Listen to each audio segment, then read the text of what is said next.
अमीर ननद की गरीब भाभी।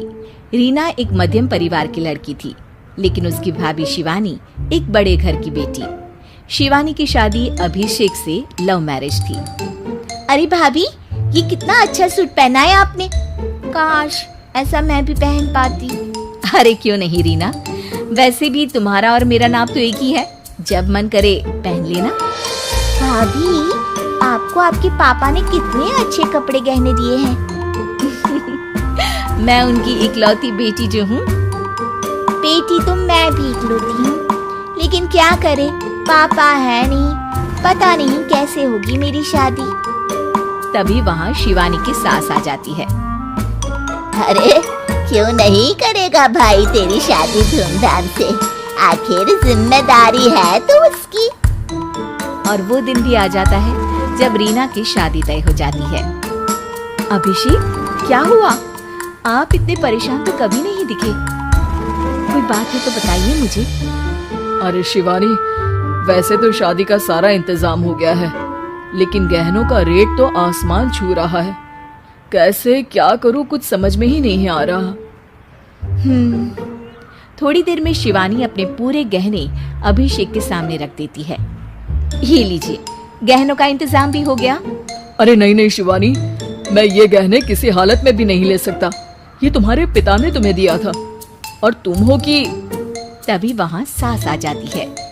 अरे तो क्या हुआ, इसकी तो हो गई ना शादी, अब किसे दिखाने हैं इसने गहने। सास गहनों का डिब्बा शिवानी के हाथ से लेकर वहाँ से चली जाती है। रीना की शादी धूमधाम से होती है और अब वो बड़े घर की बहू बन जाती है।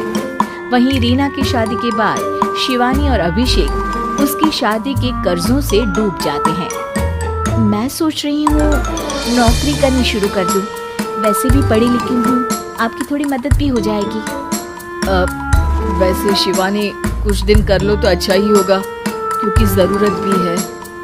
अब शिवानी भी नौकरी करने लगती है और घर खर्चे में अभिषेक का हाथ बटाती है।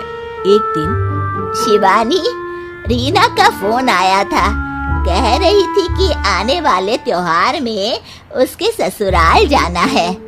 ठीक है माँ।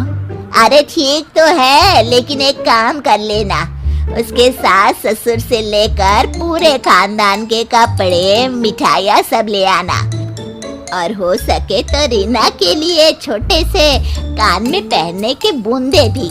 और क्या है ना, शादी में उसे सारी बड़ी बड़ी कान की ज्वेलरी दी थी, घर में पहनने के लिए तो उसके पास कुछ भी नहीं है। शिवानी सोच में पड़ जाती है कि वो क्या करे, क्योंकि कर्जों और घर के खर्चों के बाद तो पैसे बचते ही नहीं थे। शिवानी फिर अपने पिता को फोन करती है और उनसे पैसे मांगती है। देखो शिवानी, मैंने तुम्हें शादी के वक्त ही मना किया था कि ऐसे घर में शादी करनी ही नहीं चाहिए।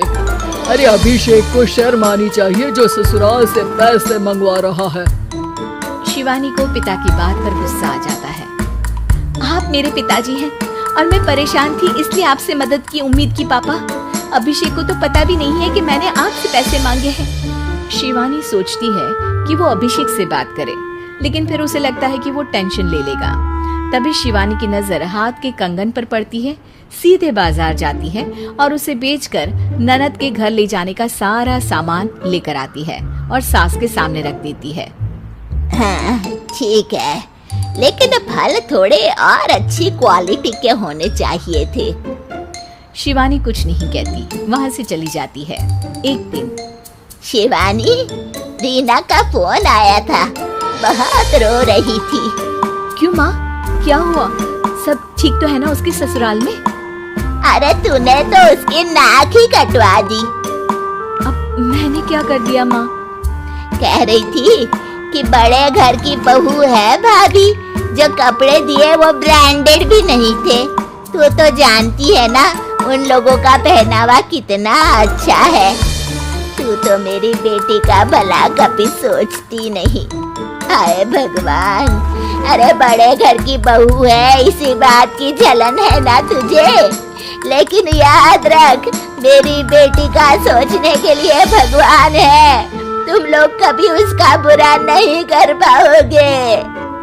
अब शिवानी के मन में सवाल था कि क्या ईश्वर सिर्फ रीना के साथ है, उसके साथ नहीं। लेकिन उसे सुकून था कि वो अभिषेक के साथ उसकी जिम्मेदारियों को निभाने में बराबरी की हकदार है। शिवानी वहां से चली जाती है। वो सास से कुछ नहीं कहती, क्योंकि अमीर घर की बहू बनकर रीना को भले ही सुकून ना हो, लेकिन गरीब घर की बहू बनकर शिवानी खुश है। क्योंकि खुशी पैसों से नहीं, परिस्थितियों पर निर्भर करती है।